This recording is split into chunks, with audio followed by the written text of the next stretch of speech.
un poquito al tiempo de Lutero, y eso es un poquito lo que yo quiero preguntaros, para ver con lo que os habéis quedado. Es cierto que estamos a 500 años después de Lutero, pero también hay que reconocer que durante 1600 años, hasta el año en que Lutero llevó a cabo su reforma, pues no pasó gran cosa en la historia de la Iglesia. Sin embargo, esa reforma sí que ha marcado el futuro de la Iglesia y de alguna manera nos ha llevado hasta hoy. Nosotros somos herederos de esa reforma. Ahora, antes de ver las cuestiones doctrinales, vamos a ver un poquito las cuestiones históricas. Bueno, a lo mejor tocamos las doctrinales. ¿Qué pasaba en la Iglesia de entonces que llevó a esa reforma tan revolucionaria, digamos, la frase? ¿Cómo estaba la Iglesia entonces? La única iglesia que existía era la Iglesia católica. Bueno, en Oriente estaba la Iglesia ortodoxa, porque había habido una separación, un cisma en el siglo X. La Iglesia ortodoxa se quedó hacia el Oriente, pero luego algunos países como Grecia y Rusia tomaron la Iglesia ortodoxa y la católica en Occidente, por así decir, a partir de Italia para acá. ¿Qué pasaba en la Iglesia entonces? ¿Por qué hubo ese movimiento que hubo? Porque no fue solo Lutero, ¿eh? ¿Cómo estaba? ¿Cuál era el estado de la Iglesia? ¿Qué cosas se practicaban que no eran dignas de la Iglesia, de los cristianos? Carol, dime algo. La venta de indulgencias, por ejemplo.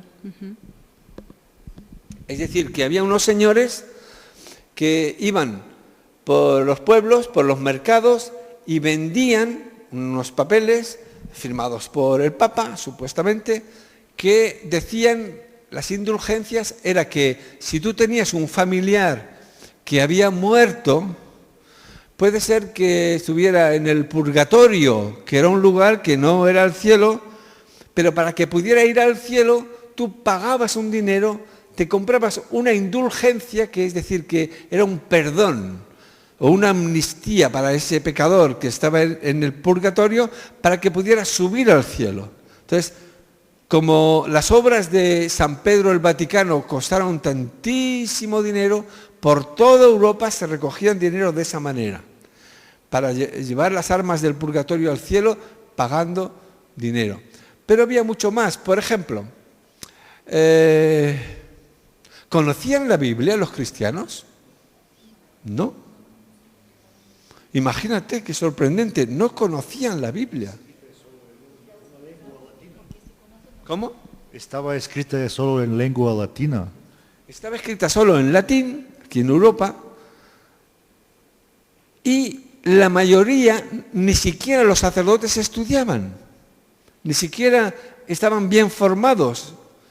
De manera que el pueblo no conocía la Escritura. Así como hoy tenemos, a lo mejor yo en mi casa puedo tener hasta 10 o 15 versiones y traducciones de la Escritura, pues entonces nadie, probablemente ni siquiera los clérigos, como decía José de Segovia. ¿Qué quiero decir con esto? Quiere decir que había una ignorancia total de las Escrituras. Es verdad que conjuntamente con este levantamiento que hubo a través de las protestas de Lutero, que protestó con algunas de las cosas que estaba haciendo mal. Había mucha corrupción, mucha inmoralidad en la Iglesia católica de entonces. Y Lutero, que era un fraile agustino, pues de alguna manera se rebeló. Digo simbólicamente, porque en el fondo él no quería cambiar ni de religión ni de iglesia. Él solo fue y escribió unas 95 tesis o frases que luego las puso en una catedral y dijo, pues esto es una protesta, pues yo qué sé, como una manifestación de rechazo de la inmoralidad y de los abusos que había en la Iglesia. Pero es verdad que en todo ese ambiente general había como una sed de cambio. Por ejemplo, en ese momento se inventó la imprenta, ¿no? ¿Quién inventó la imprenta? Gutenberg. Pues es de esa época. ¿Qué quiere decir con esto? Que así como hasta ahora la transmisión era manuscrita, a partir de entonces podía ser mecanizada, aunque de manera muy primitiva, ¿no? Como algunos hemos conocido poniendo las letritas de metal. El caso es que la imprenta empezó a difundir también las escrituras y en esa época se empezaron a traducir las Biblias del latín pues al alemán, al inglés, hasta al español, que nos dijo que España estaba muy avanzada en reformadores, que luego la contrarreforma les cortó la cabeza por medio de la Inquisición o les quemó. Pero España estaba muy fuerte, como Casiodoro de la Reina, que tradujo, que tenemos la Biblia esta de Reina Valera, es una Biblia de aquel entonces, que ha sido remodernizada, readaptada. Otro aspecto importante que creo que es bueno tener en cuenta, aparte de lo que hemos dicho del estado de la Iglesia, de la, podríamos decir, ignorancia de las Escrituras, eran los problemas personales de Lutero. ¿Qué le pasaba a Lutero? ¿Qué luchas tenía él? Ana.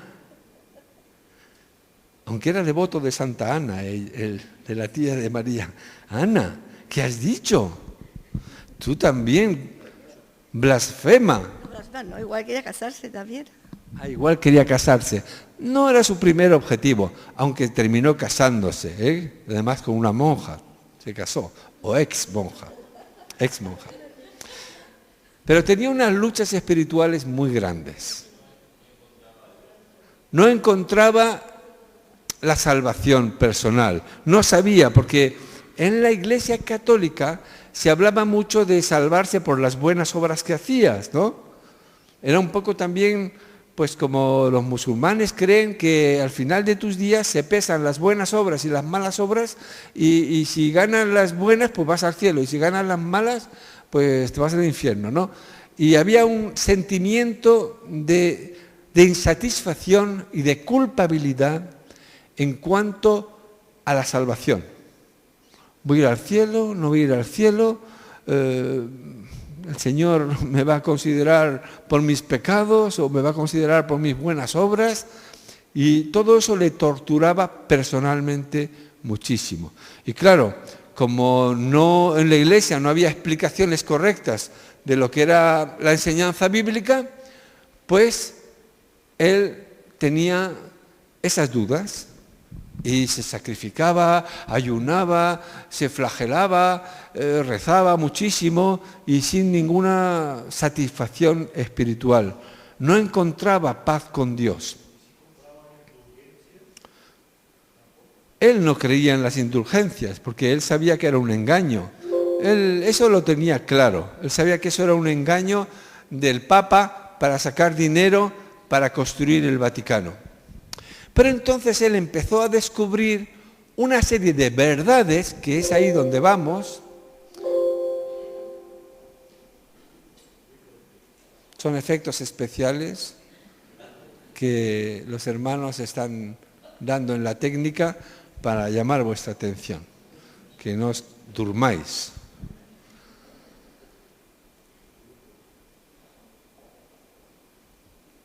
Entonces, bueno, antes de pasar a los puntos doctrinales importantes, que son los que finalmente quisiera que recordáramos, porque también son prácticos para nosotros y que debemos vivirlos, mantenerlos, transmitirlos, proclamarlos, porque son nuestros. Nosotros somos herederos de la Reforma. Lo que pasó con Lutero, luego con el tiempo, evidentemente se fue propagando. Una pregunta que le iba a hacer yo a José de Segovia le iba a decir, oye, ¿por qué los países protestantes en Europa son más ricos que los países católicos del sur, que son más pobres? Y bueno, yo sabía la respuesta, pero quería que dijera esa influencia socioeconómica de la Reforma protestante en la sociedad. Y evidentemente la respuesta es que la ética protestante, la moral protestante, era más estricta, era más llena de disciplina y de santidad. Por lo tanto, la gente era más responsable en sus trabajos y prosperaron más y emprendieron más cosas también por su manera moral y ordenada de llevar su economía. Mientras que en el sur, pues la moral católica era una moral mucho más, podríamos llamar una moral de consentir muchas cosas, ¿no? Más laxa, más superficial.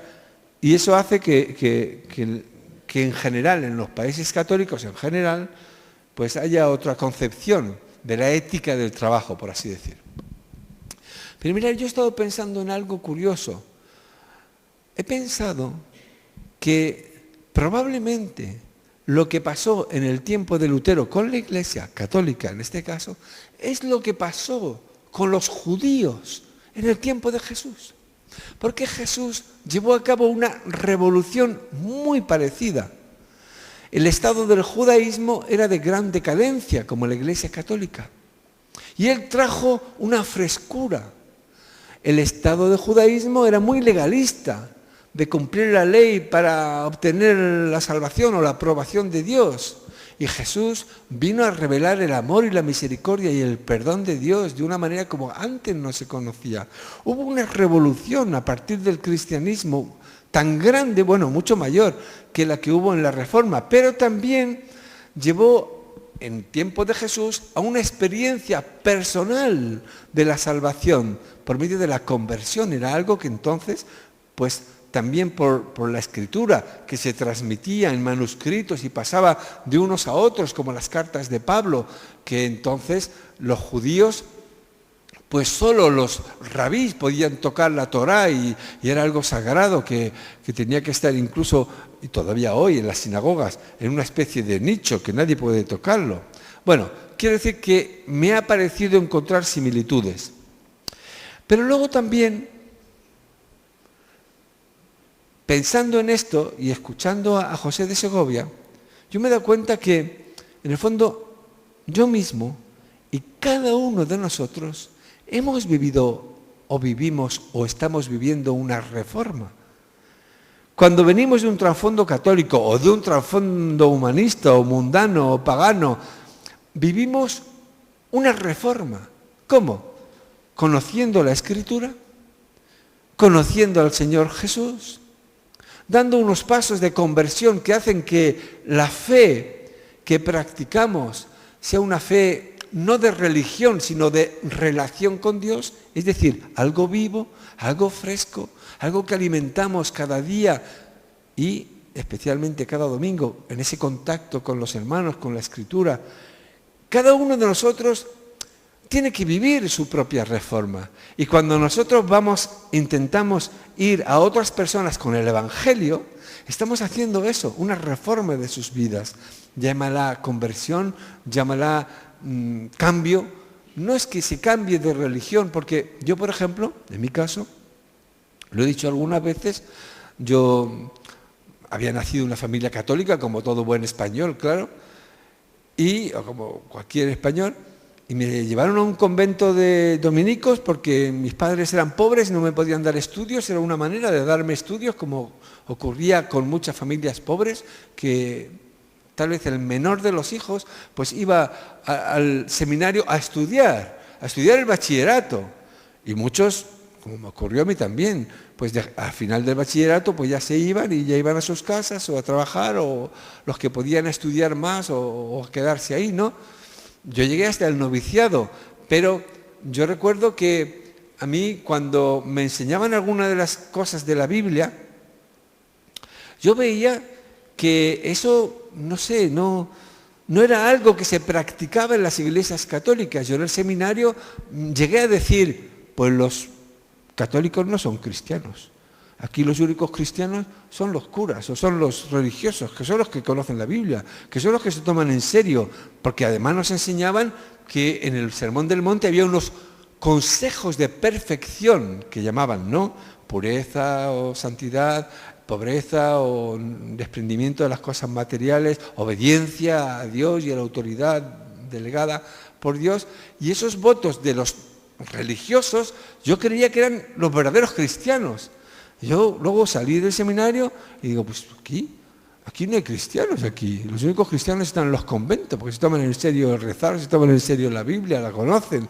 Bueno, El caso es que cuando yo llegué en la emigración a Bélgica, pues yo me di cuenta que había otro cristianismo.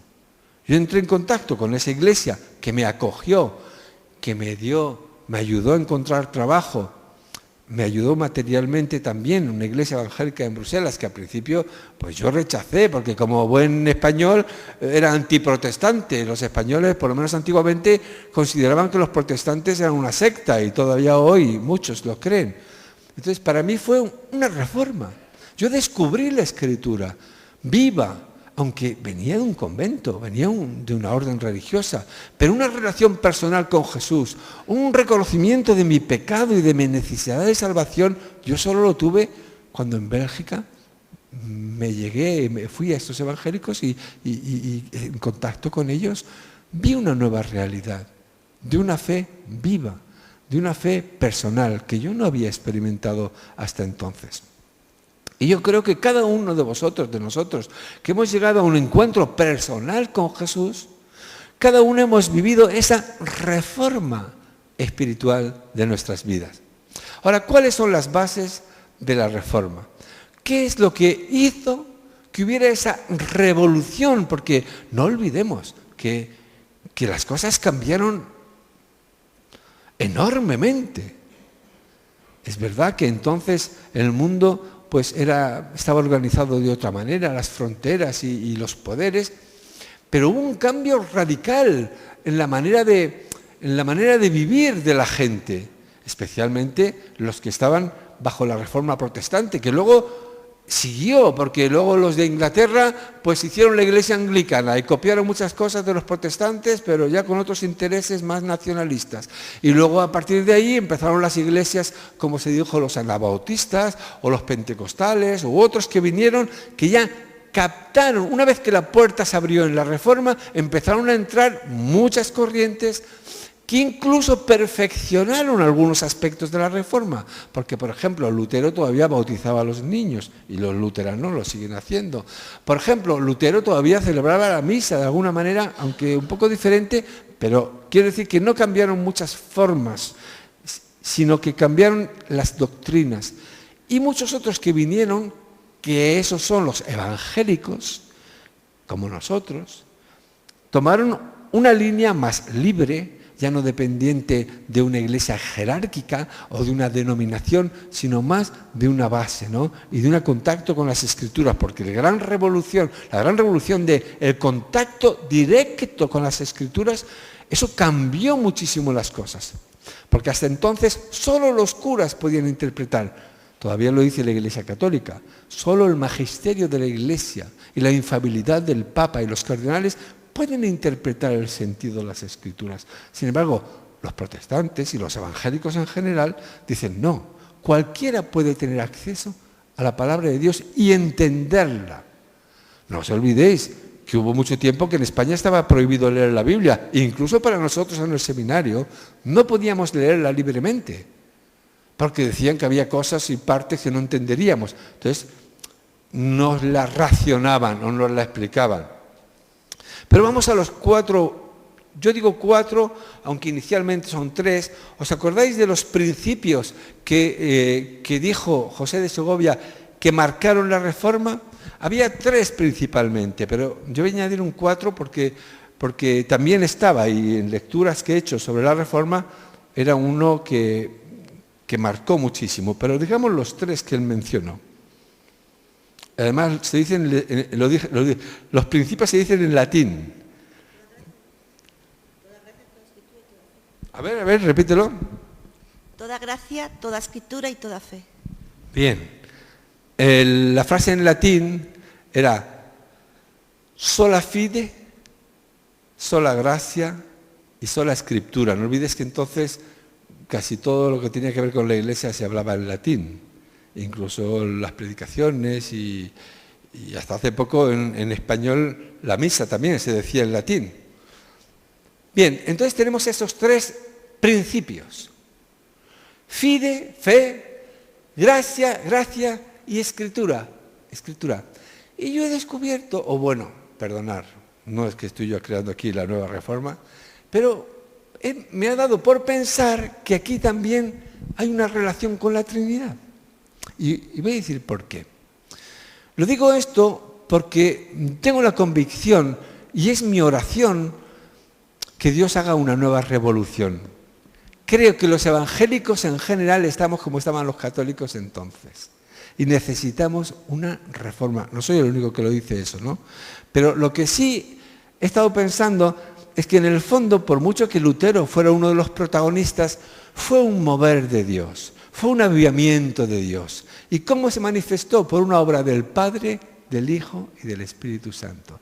Y estos tres principios, fe, gracia y escritura, tienen que ver con la Trinidad. Fe tiene que ver con Jesús. Y lo dijo muy bien José de Segovia. Era fe en Jesús lo que salvaba. Gracia era el amor del Padre y el perdón del Padre que había manifestado en Jesús su amor, muriendo en la cruz por nuestros pecados.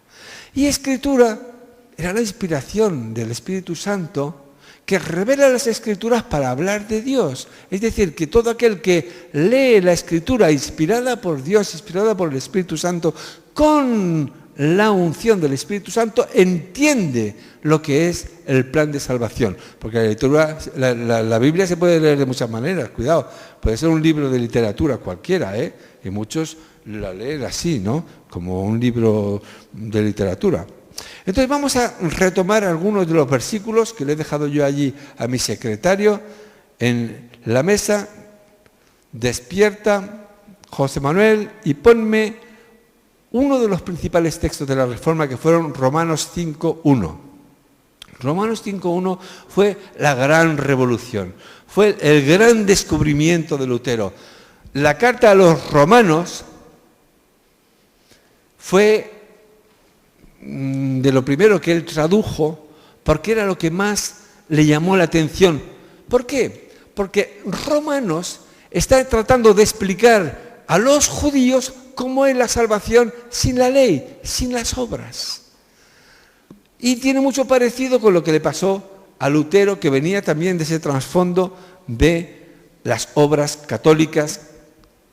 Se encontró con estas revelaciones de Romanos 5.1 que dice: justificados por la fe, tenemos paz con Dios. José de Segovia lo asoció con ese texto también de Romanos 8.1 que dice: ninguna condenación hay para los que están en Cristo Jesús. Hay una serie de textos de la Biblia, como por ejemplo Juan 3.16, que dice que todo aquel que cree en Él tiene vida eterna. De esa manera envió Dios al mundo a su Hijo unigénito, para que todo aquel que cree en Él tenga vida eterna, porque no vino Dios al mundo para condenarlo, sino para que el mundo sea salvo por Él, por Jesús. ¿Qué quiere decir con esto? Ese es el principio fundamental de nuestra fe. La salvación por creer en Cristo. Algo nuevo, algo diferente. No es que eres salvo porque haces buenas obras, no eres salvo porque haces sacrificios personales, de ayunos, de ir de rodillas a un monte, no que eres salvo porque en un momento dado tú tomas conciencia, eres un iniciado como en algunas religiones y tomas conciencia de la, pues no sé, mística de Dios y eso te entra en tu corazón y no. Hay un hecho histórico. Jesús vino a la tierra. Vivió, sufrió, murió. Y Él llamó a gente a seguirle. Venid a mí, dijo. Llamó discípulos. Y Él también le dijo, todo el que cree en mí, todo el que cree en mí.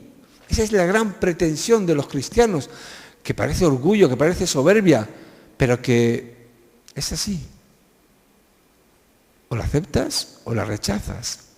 Pero hay ese principio de que todo el que cree en Jesús, todo lo que dice a la persona de Jesús, al mensaje de Jesús, dice que sí. Dice, sí, Señor. Ese Señor que viene de buena voluntad, que no oprime, que no impone por la fuerza. Y eso es una gran diferencia también a nivel religioso, que el Señor se presenta, el Señor se, por así decir, se promueve con la palabra, con el amor. No se impone, no te amenaza, ahora te enseña, te dice, todo el que cree en mí tendrá vida eterna, tendrá salvación. Es decir, el que cree en que Jesús vino de parte de Dios para traer el amor de Dios, el perdón de los pecados, y que pagó en la cruz por esos pecados, que pagó el precio con su vida, como a la imagen de los sacrificios del Antiguo Testamento, del Cordero inmolado que era sacrificado y derramada su sangre por los pecados. Ese principio de que Jesús es el que vino a traer la salvación. Y era un regalo de Dios. De ahí el segundo principio. El primero, creer en Jesús. Pero claro, todo eso está ligado a la gracia, porque es un regalo de Dios. Jesús viene porque Dios le envía a un mundo de pecadores, porque Dios tiene compasión, tiene amor, no quiere que nadie se pierda y por lo tanto tiene ese gesto de misericordia generoso, de gratis. Por eso este texto de Efesios 2.8, que no sé si ya estamos todavía por ahí. Bueno, en Efesios 2.8 dice, por gracia sois salvos. Por la fe. Está relacionado. ¿Por qué? Por gracia, porque charis, gracia es un don, porque es don de Dios. Ahora aquí entramos en un debate. ¿Sabéis que había un gran problema, o por lo menos eso se ha dicho, entre Lutero y el apóstol Santiago? ¿Por qué? Dicen las malas lenguas, no sé si es verdad, a lo mejor son los mismos que dicen que Lutero cambió porque se quería casar. Dicen las malas lenguas que Lutero decía que la epístola de Santiago era una epístola de paja, así como decía que la epístola a los romanos era trigo. ¿Y por qué decía eso? Porque la epístola de los romanos dice que la salvación es por gracia, es por la fe. Es decir, creer en el Señor Jesús no depende de ti, no depende de tus obras. Sin embargo, Santiago, ¿qué dice? La fe sin las obras está muerta, ¿no? O sea, la fe sin las obras no sirve para nada. Pero mira por dónde el texto ese de Efesios le da la razón. Porque dice que fuimos creados para buenas obras que Dios preparó de antemano para que viviésemos en ellas.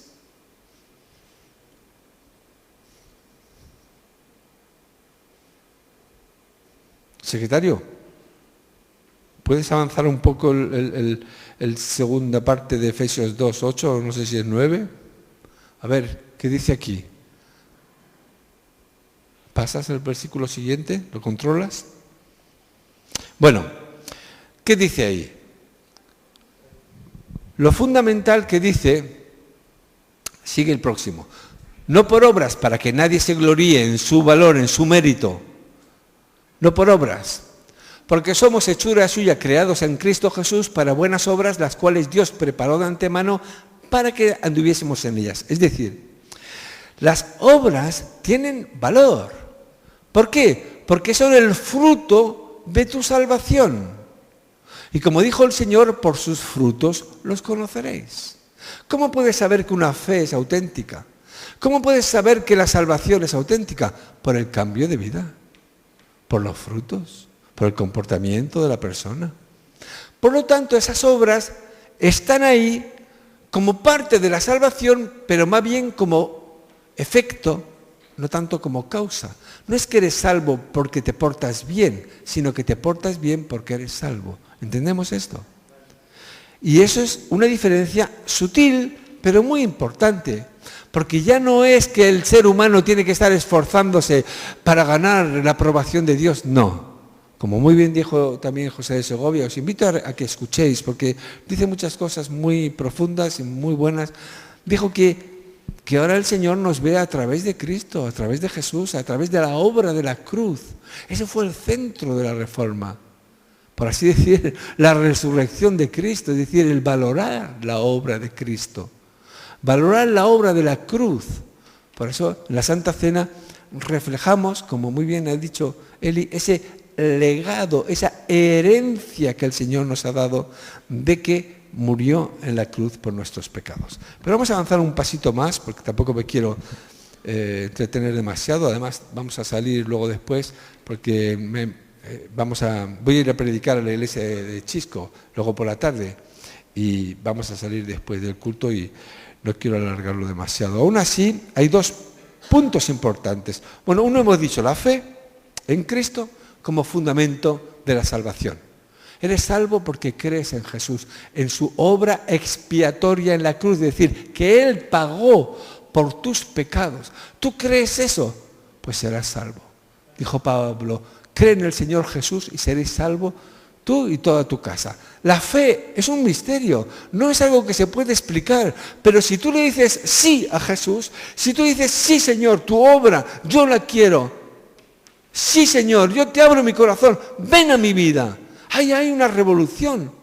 Tú a lo mejor no te das cuenta de lo que pasa, a lo mejor incluso físicamente no pasa nada, aparentemente no viene, pues yo que sé, una paloma, o no viene un rayo, o a lo mejor ni sientes una emoción, un escalofrío, no, pero tú dices que sí, intelectualmente, correctamente, libremente, lo dices, sí Señor Jesús, yo creo en lo que tú dices, en lo que tú hiciste, yo creo en ti, ahí hay una revolución, ese es el punto principal, pero luego te das cuenta de la gracia, es decir, eso es algo gratis, no por tus méritos, de tal manera que ningún pecado pudo impedir que llegaras a la salvación en Cristo, y escúchame bien, ningún pecado puede impedir que disfrutes de tu salvación con Cristo eternamente.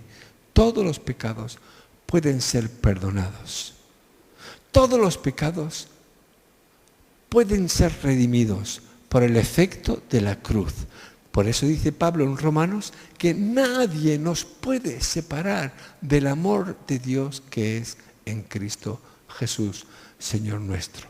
Por eso dice también el Evangelio de Juan, el que tiene el Hijo tiene la vida. Si tú tienes a Jesús en tu corazón, tú tienes la vida eterna. Y tiene los cauces para encontrar, si te desvías, la manera de volver al Señor Jesús. Claro que no tenemos que hacer interpretaciones abusivas, como si fueran mágicas. No, yo ya tengo a Jesús en mi bolsillo. No, ya tengo la Biblia, como yo he conocido a algunos que hacen eso. Mira, yo tengo el Nuevo Testamento, ya lo tengo en mi bolsillo. Tengo la seguridad de la salvación. O mira, lo tengo mejor aquí, cerca del corazón, ¿eh? Yo llevo siempre aquí un Nuevo Testamento de esos de bolsillo. O sea que yo estoy salvo porque tengo a Jesús. ¿Cómo? Tranquilo. No confundamos las cosas. Las cosas incluso son más sencillas que esas. Es que tú tienes que vivir lo que crees.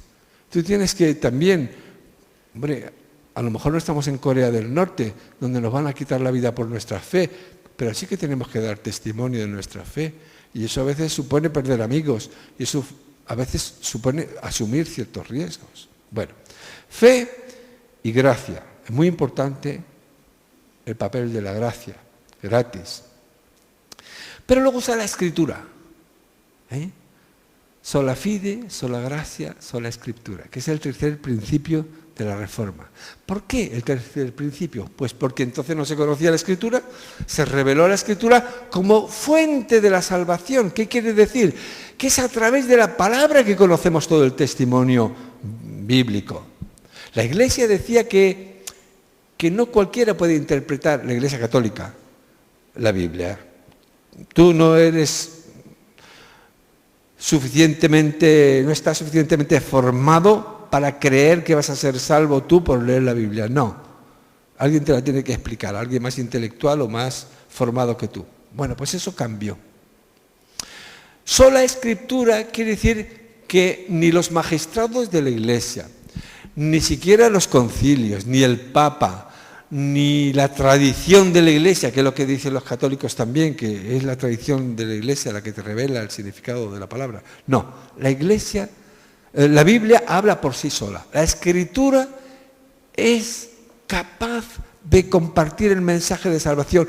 Cualquiera, con un mínimo de inteligencia, puede entender el plan de salvación. Es decir, hay muchas cosas complicadas en la Biblia, no lo neguemos, pero también hay un hilo conductor de salvación que cualquiera lo puede entender, por muy sencillo que sea su entendimiento. Dice 2 de Timoteo 3, 15, 16 y 17,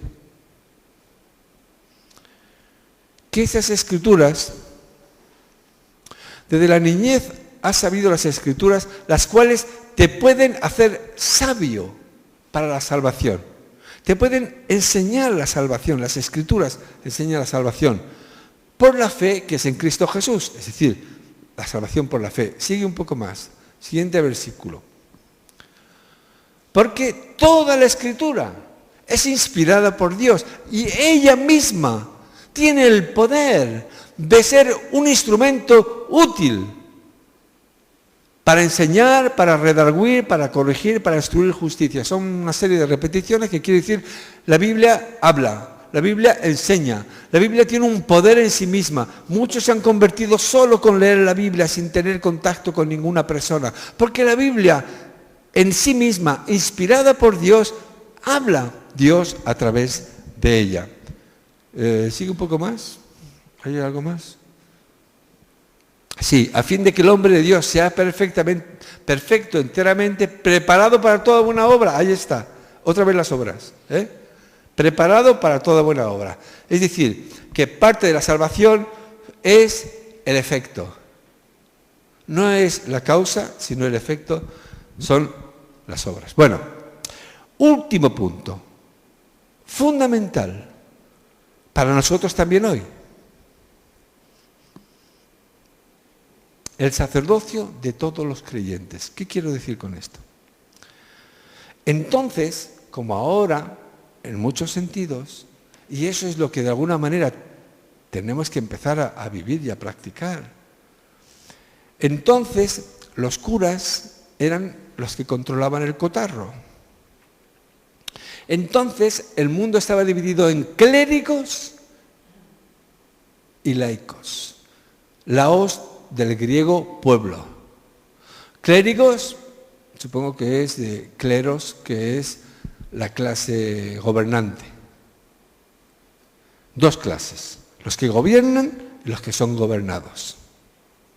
Esto no quiere decir que no haya organización en la Iglesia, pero una de las cosas que descubrió Lutero fue el sacerdocio de todos los creyentes, que todos, al tener acceso de la Escritura, podían servir al Señor, podían tener ministerios, podían dar testimonio, podían orar por los enfermos, podían ir a visitarles y darles palabras de aliento.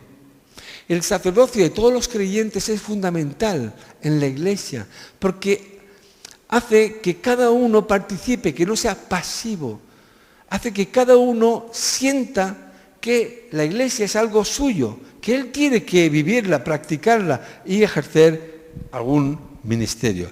En 1 de Pedro 2, 9, tiene ese texto con el que quiero terminar, que dice: vosotros sois un linaje escogido, real sacerdocio, nación santa, pueblo adquirido por Dios, para que anunciéis, ¿ves? Tú puedes anunciar las virtudes de aquel que os llamó de las tinieblas a su luz admirable. Sigue un poco más.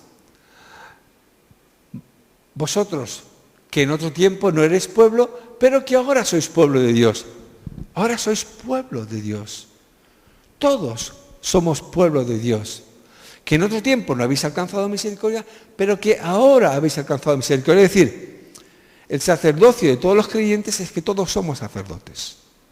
No hay una clase de sacerdotes, lo cual quiere decir que tú, como yo, como cualquiera, es verdad que hay diferentes funciones de acuerdo a dones que Dios da y que los practicamos.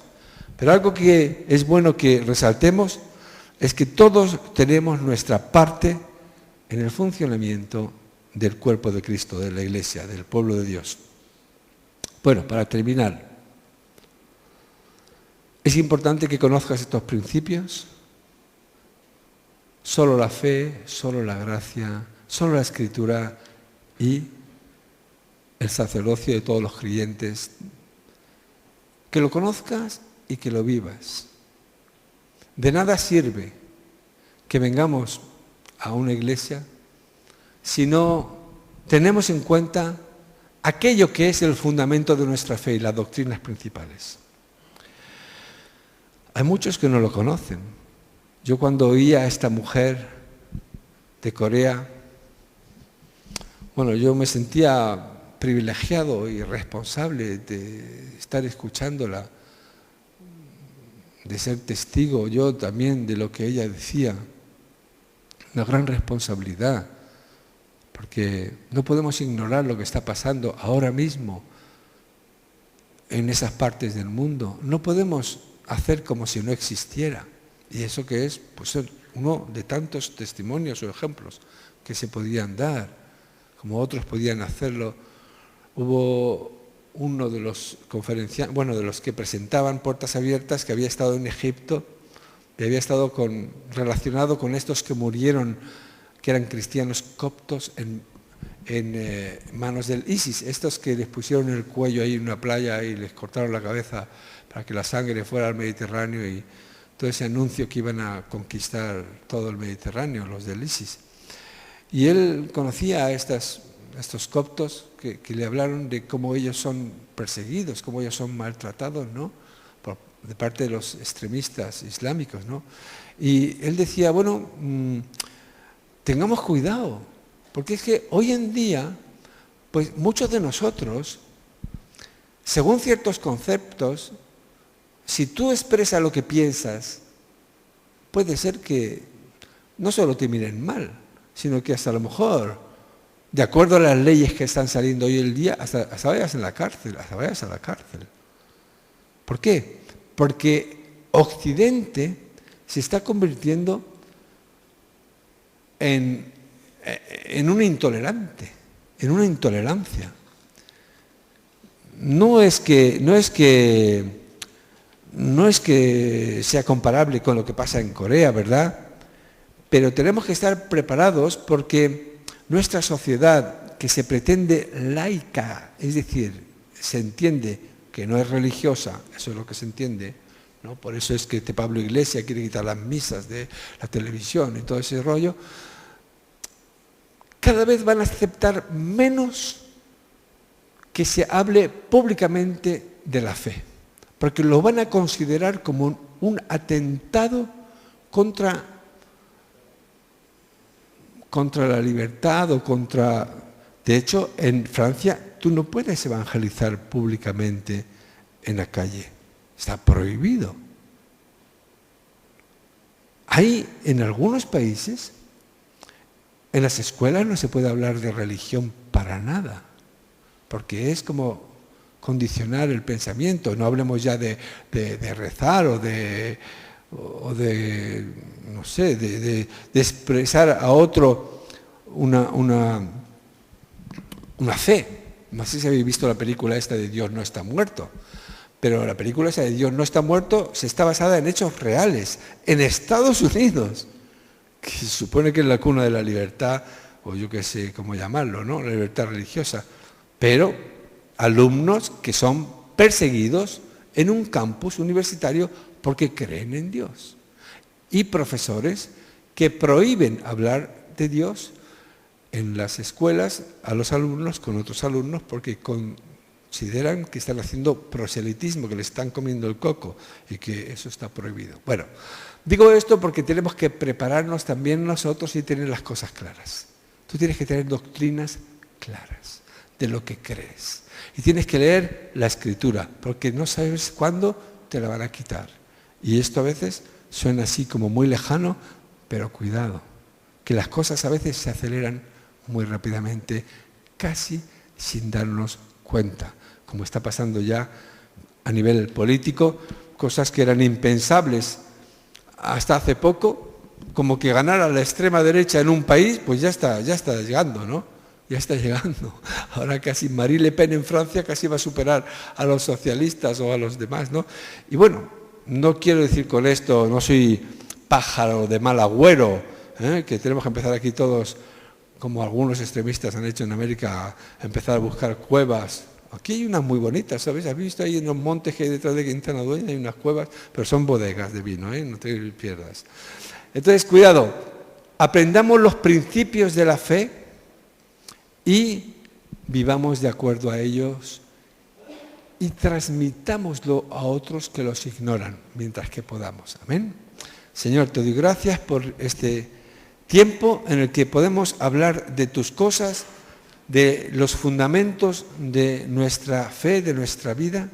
Bendice esta congregación, sigue ayudándonos a crecer y bendice también cada ministerio que se lleva a cabo, especialmente los que tienen que ver con la evangelización, con el contacto de otros que todavía no conocen esos principios básicos de la fe que pueden hacerles libres y disfrutar de una salvación tan grande como la que nos enseña tu palabra.